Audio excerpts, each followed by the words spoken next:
Hi,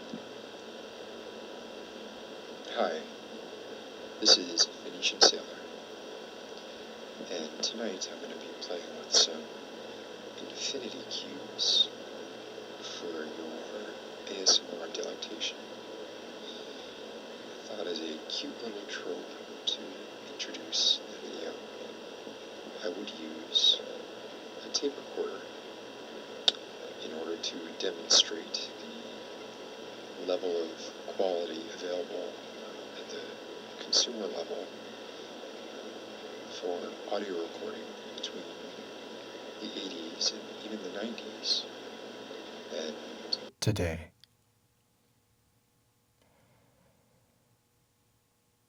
it's come a long way, and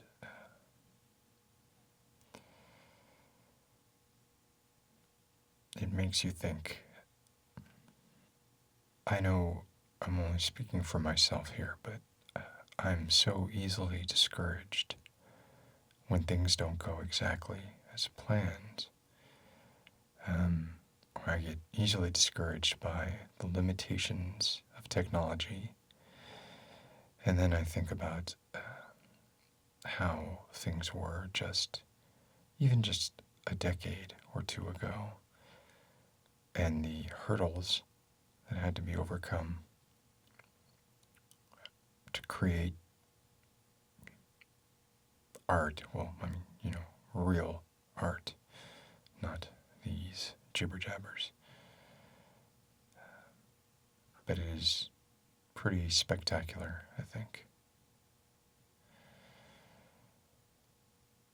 Anyway, let's get back to the reason that I'm recording this video, which is to show you all the type of fidget cube. It's a newer variant of the fidget cube, which I enjoy infinitely more, no pun intended, and it's called the infinity cube.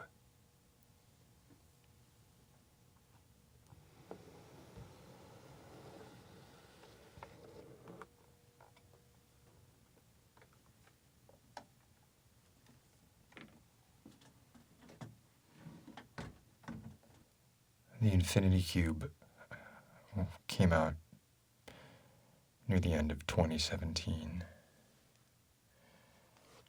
And it was originally a Kickstarter project that was successfully funded and actually made it to production, which, for those of you who have backed failed Kickstarters in the past, you know how frustrating that can be. I have 4 here. 2 of them are plastic, and 2 of them are anodized steel.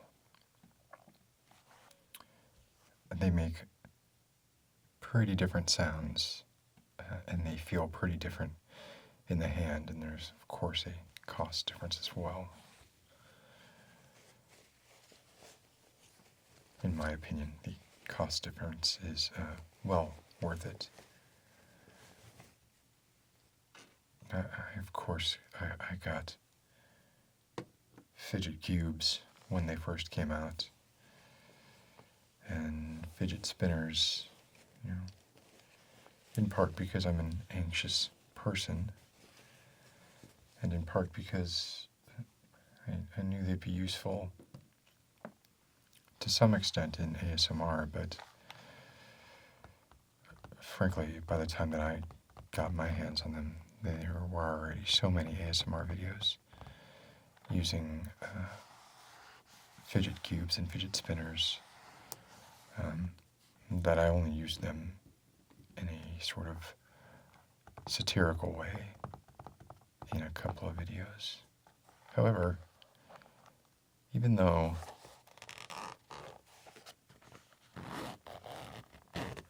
infinity cubes have now been out for the better part of a year,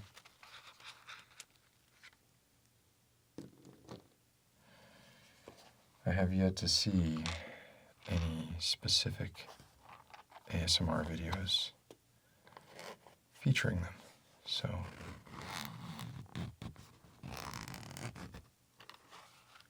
I thought, here's your chance, buddy.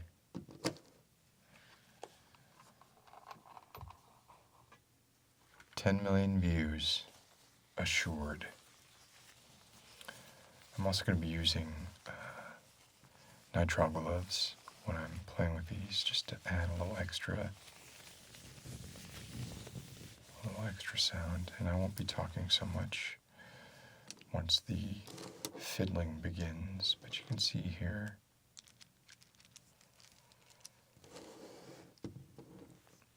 here's one of the steel fidget cubes, and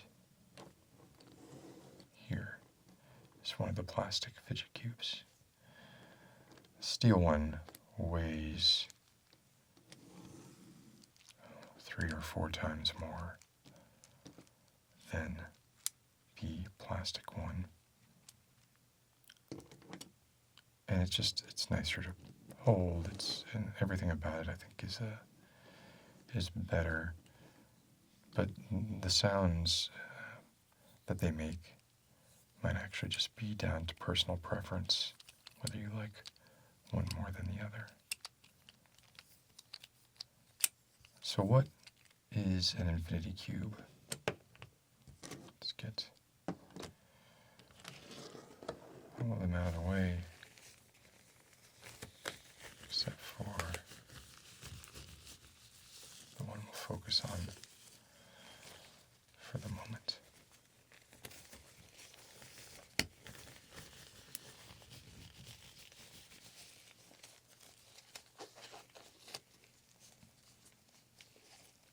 An infinity cube is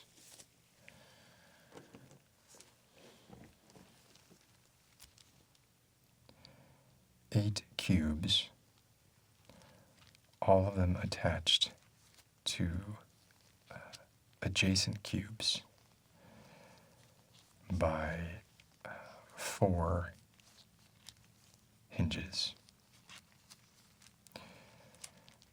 They're similar in operation, and actually they reminded me quite a bit of this toy. There was a toy called the Jacob's Ladder that's been around forever, but there was another toy that came out shortly after the Rubik's Cube phenomenon in the 80s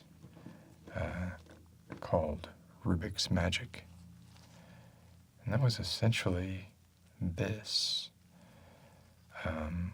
with more configuration options, because there were more hinges and they were diagonal, and they were flat sort of pieces of plastic.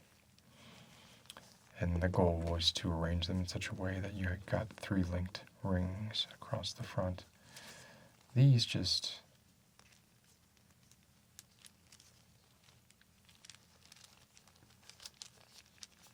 become cubes and then continue to open and open and become a cube again, and then open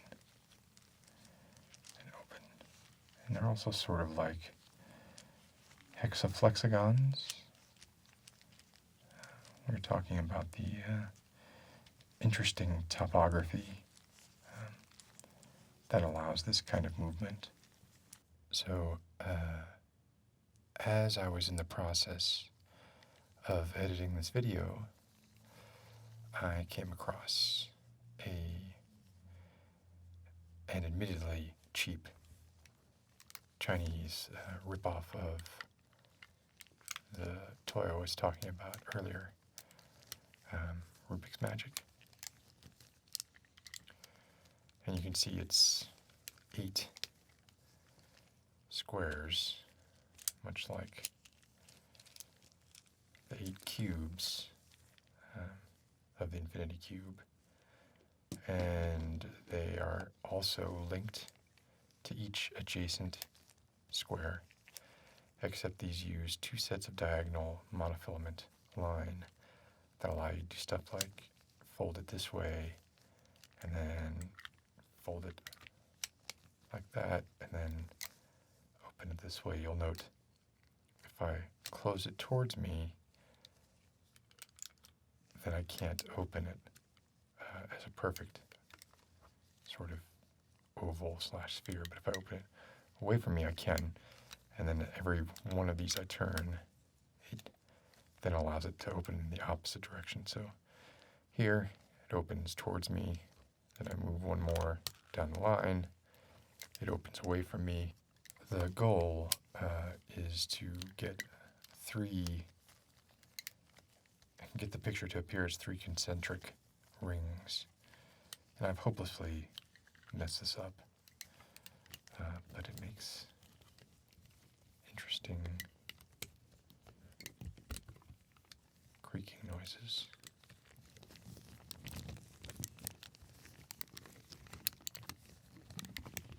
As the monofilament line which gets kind of stuck on these gloves in a way that it doesn't happen on the infinity cubes. They do a bunch of creaking. But I remember being fascinated by this as a child when it first came out. And of course, also unlike the infinity cubes, you can break these pretty easily. Try and bend them the wrong direction and that line will snap.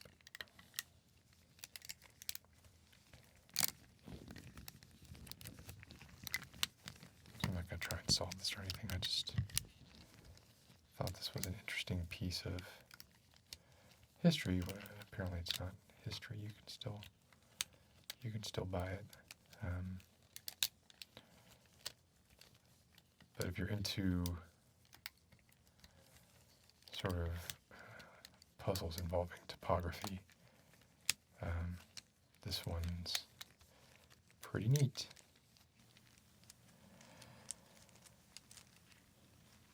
But the concept behind these, I think, is pretty interesting, pretty fascinating. And I've found that I use them quite a bit. If you're an anxious or fidgety person, and you find that the regular fidget cube doesn't work for you, hey, why not try an infinity cube? I'm not sponsored by anybody to make this video, and in fact at this point there are so many different companies making infinity cubes that were knockoffs of the original Kickstarter infinity cube, which I don't even remember the name of the company that originally kickstarted these. That I think would be rather pointless.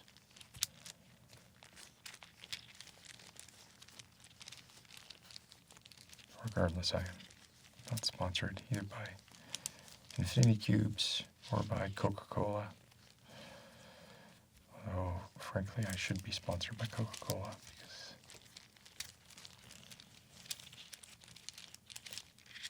I can't quit that stuff.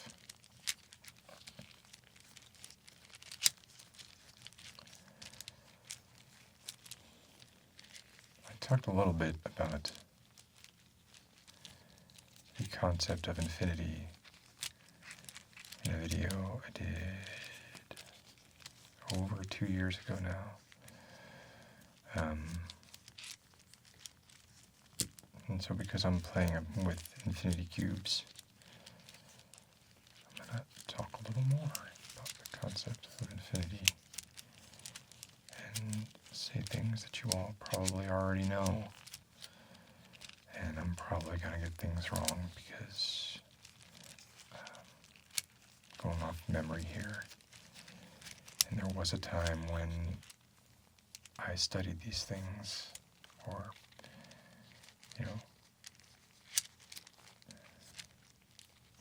spent a fair amount of time as an amateur, sort of flitting from flower to flower, scientific butterfly.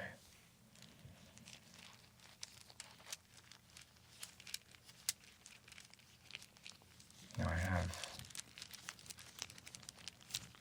stereo mics set up for these sounds, and then a single mono mic set up for my voice.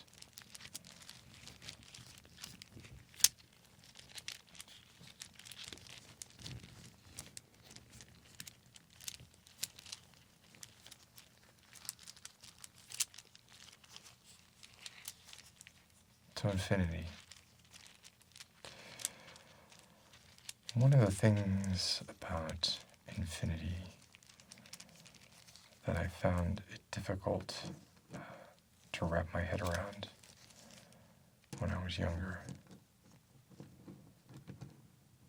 and I suppose I still do today. Well, I guess I don't so much today, but it took a while for it to sink in, and that is that infinity is not a number. When people talk about infinity and as anything other than an abstract concept, that's when you can get into these strange paradoxes and sort of philosophical debates that I'm of the opinion that philosophical debate is supremely useful, not necessarily for answering any of the questions posed, but for kind of like when you want to see a star, you're often told, don't look directly at the star, look just to the side of it, because the way your eye is constructed with the rods and the cones and the concentration of those, you're actually better off. Your ability to gather light is better at night, just off, just in your peripheral vision. So in a similar way, I kind of feel that when you're talking about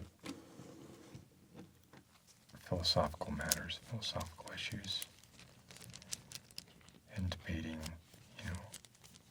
abstract concepts that aren't meant to be quantified, because they can't be, because if you try to quantify something, you have to think about it as a number, and infinity, as I said, is not a number. But in thinking about those things, you think about other things, and you think about the way that you think about those things. And to me, that's where the sort of eureka moments come, even if it's your own personal eureka moments. I've often had, not so much now, but when I was younger, had eureka moments in the absence of knowledge, and we all have, right? We all have these eureka moments. Like an example might be, the first time that it occurs to us, as I'm guessing it occurred to a lot of people when they were adolescents or kids, when they started thinking about perspective and their place in the universe. The idea that our solar system is, say, an atom, in a much grander universe, and that it was turtles all the way down. And of course, this was already explored and as a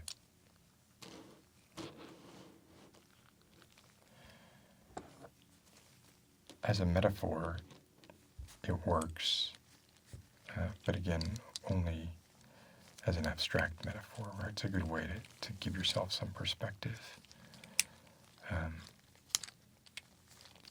But it's not actually true. And there were plenty of people that millions of people who've had these same thoughts and come to these same conclusions without reading about them or being told about them by somebody else. It's just parallel thinking, and that kind of ties into the idea of science as a universal language, where, if our civilization were destroyed tomorrow, which increasingly possible, and another civilization were to rise up and take its place, and that civilization had no prior knowledge. Let's say there was the equivalent of a big bang and a big crunch between the rise and falls of these consecutive civilizations. It's very unlikely that any of the specifics from anything that's arbitrary, and that includes religion and culture and humor and lots of things like that, it's very unlikely that those things would have parallels, they would have parallels, but they wouldn't be exact. But science and scientific theories and the way that we think about the way that the scientific method is used and employed, and the way that it makes you think, that those things would be exactly the same, unless, of course, during this big crunch, the laws of the universe were reshuffled. But even then, you would just draw different conclusions. You would still be deriving your questions and looking for your answers in the same way.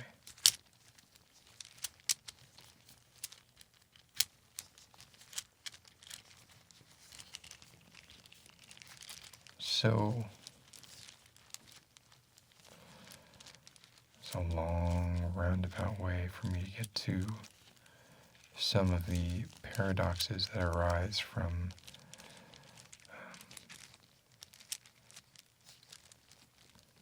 the flawed logic of looking at infinity as a number. Probably the most famous one is Zeno's, is it Achilles and the tortoise, or is it a tortoise and a hare? I don't remember. A fast-moving thing and a slow-moving thing. So the paradox is you have a fast-moving thing. Let's just say a tortoise and a hare. I don't remember which it was. And there's a significant speed difference. And you give the slow-moving thing, stop saying that's a tortoise, you give the tortoise, they're going to have a race. You give the tortoise let's say it's a 200-yard race, and you give the tortoise a 10-yard head start. And the paradox here is that the hare, let's say, is twice as fast as the tortoise, And therefore, we all know, just thinking about that, those 10 yards that we afforded the tortoise at the start of the race, they're gone, long before the race is over, and the hare would win the race. But when you think about it, within the context of infinity, specifically abstract mathematical infinity, thinking about it like that, the hare should never be able to catch the tortoise. Why? Well, because in order for the hare to catch up to the tortoise, the hare must first cover half the distance between itself and the tortoise. However quickly it does it. It could be moving near light speed, it could be moving at light speed, although then we get into a completely different set of theoretical problems, but it could be moving really quickly. It still has to cover half the distance between itself and the tortoise before it catches up to the tortoise. And once it's covered that half of the distance, in this case, so 5 yards or meters, I don't recall if I used imperial or not at the beginning of this, then it has to cover half that distance again. And the theory of infinity here, or the abstraction of infinity as applied to this case would be that the hare has to overcome an infinite number of covering half distances to reach the spot where the tortoise is before it can overcome the tortoise, and therefore it will never overcome the tortoise because there are an infinite amount of half distances. Again, we're not talking about a real world race here, we're talking about mathematically. And that is the paradox of the tortoise and the hare, Zeno's tortoise and the hare, possibly Zeno's tortoise and Achilles. I don't remember.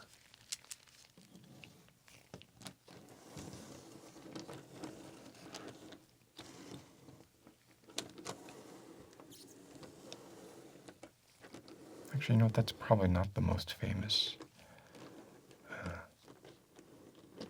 paradox about infinity. Probably the most famous one is the one about the hotel. I think it's called the Grand Hotel. And that one I remember the specifics of less, but because it didn't interest me as much. But it was something like, you have a hotel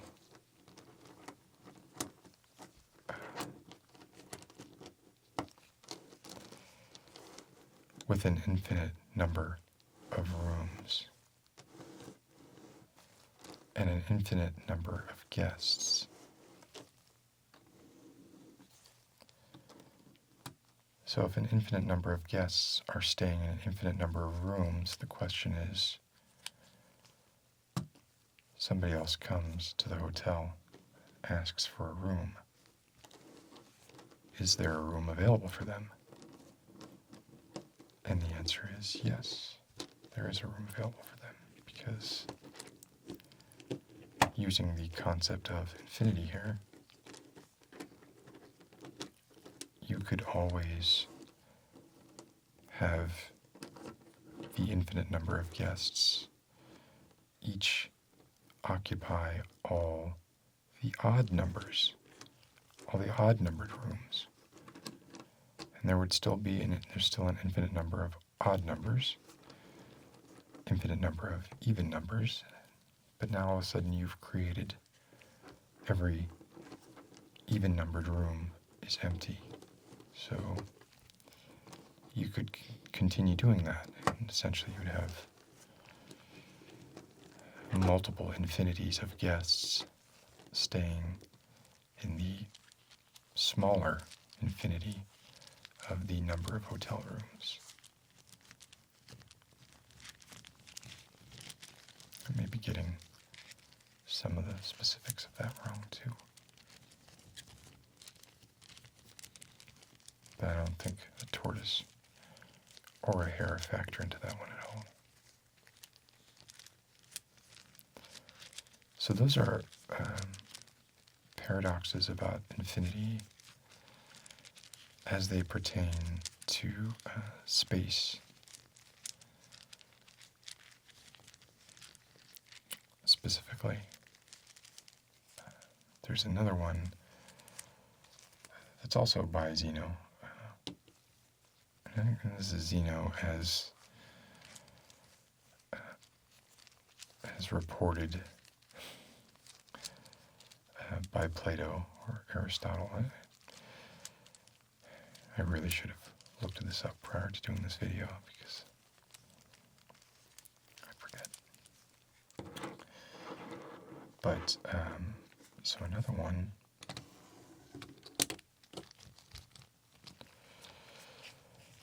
pertains to the idea of motion and the continuity of motion.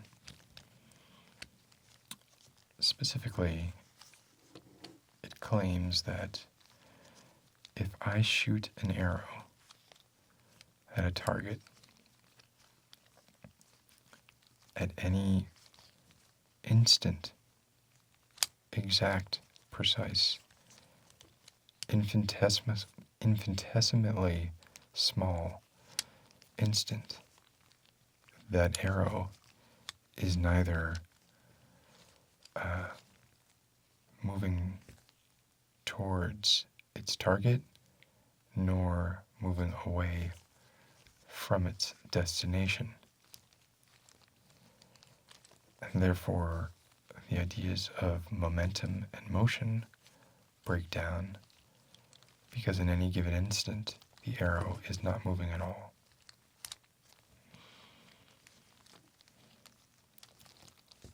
And that presumes, the ability to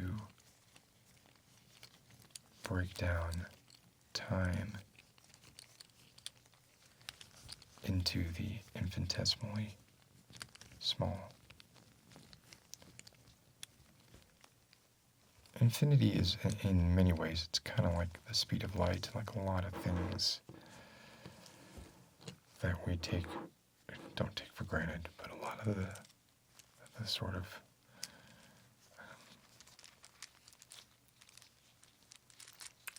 ground rules that we lay down that are the basis for quantum physics and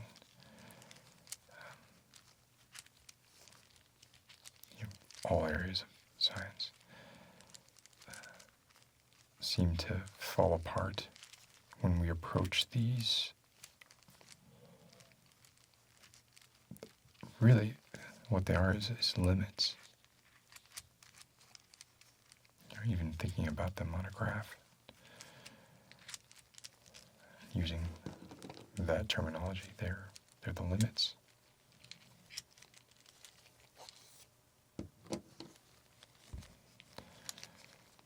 So I find infinity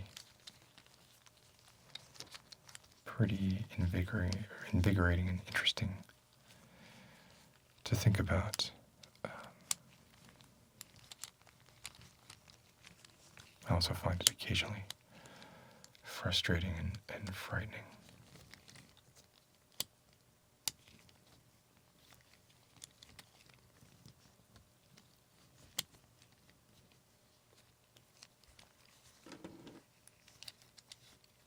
I just realized in order for me to get the best sounds out of these, you can't see what I'm doing with them. And that rather defeats the purpose. I'm going to pull these back.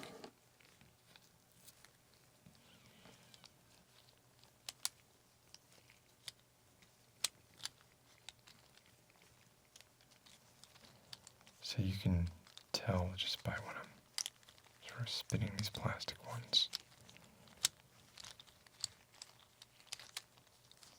There's a pretty big weight difference.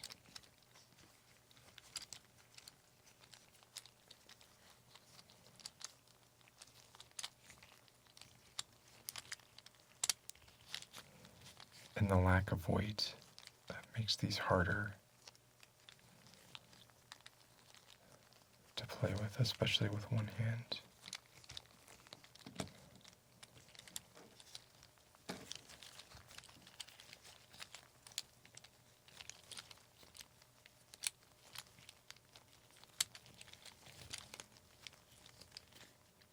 But I am a fan of the sounds that they make.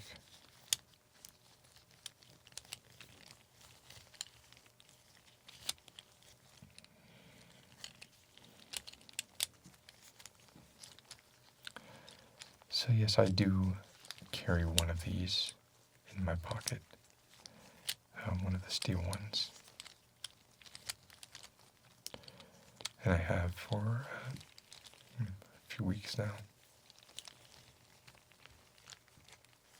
I'm certain I will grow tired of it.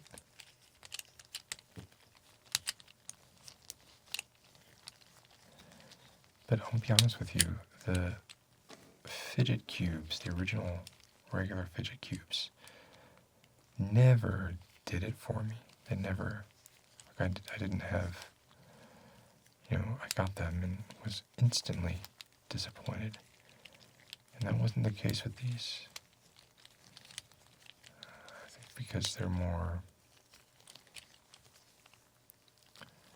there's more motion involved, obviously, and it's a little more complex, kind of Mobius strip slash Jacob's ladder slash Rubik's magic slash marvel of engineering, really. So I'm glad that these were made. I'll tell you what I'm going to do now is I'm going to stop speaking for a little bit and play with these and possibly insert some sound effects to get this as hypnotic as possible. If you are watching this, or listening to this, trying to fall asleep, I won't be talking anymore about